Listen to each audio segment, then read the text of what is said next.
যত সম্পদ বেশি, যার যত টাকা পয়সা বেশি, তার চিন্তাও বেশি, টেনশনও বেশি।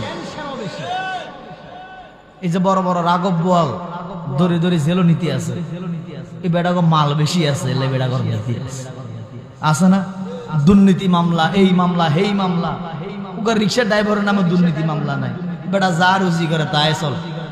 কথা কই ফামান ইয়ামাল মিসকালা যাররাতিন খায়রান ইয়ারা ওয়া মান ইয়ামাল মিসকালা যাররাতিন শাররান ইয়ারা। আল্লাহ প্রতিটা ভালো কাজের যারা যারা হিসাব নিবে, খারাপ কাজের আল্লাহ যারা যারা হিসাব নিবে। আল্লাহ যদি আপনাকে 1 কোটি টাকা দেয়, এই 1 কোটি টাকার হিসাব আপনার কাছ থেকে হাসর ময়দানে নিবে। আপনাকে 10 টাকা দিয়েছে, 10 টাকার হিসাব নিবে। বান্দা 10 টাকা দিয়েছি তোমাকে, কোন কাজে ব্যয় করছো? তাইলে আপনার টাকাটা কম, হিসাবটা আপনার কম। দ্রুত সময়ের মধ্যে হিসাবটা দিয়ে চলে যেতে পারবেন।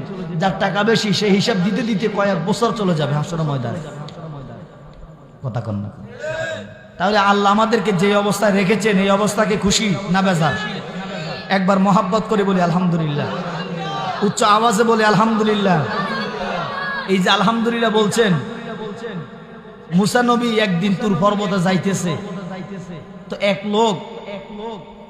এক শিল্পপতি, কুটিপতি মুসা আলাইহিস সালামকে বললেন, নবী গো, আপনি তো তুর পর্বতে যাইতেছেন আমার আল্লাহর সাথে কথা বলার জন্য। আপনার কাছে একটা ফরিয়াদ। কি ফরিয়াদ?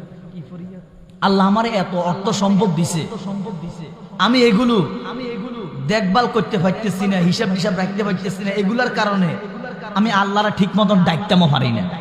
এত অর্থ সম্পদ আমার, আল্লাহর কুদুর বলিয়েন তো, আমার এই অর্থ সম্পদটি আমার কমবে কিভাবে, আমার নিয়ন্ত্রণে থাকবে কিভাবে, আমার সাধ্যের ভিতরে থাকবে কিভাবে, এটা আল্লাহর বলিয়া।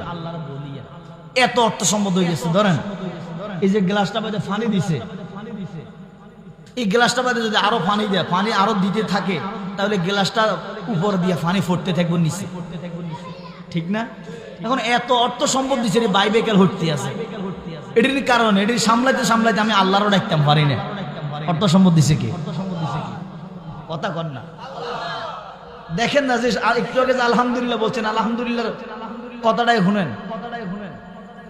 তো আরেক গরিব লোক, অসহায় লোক,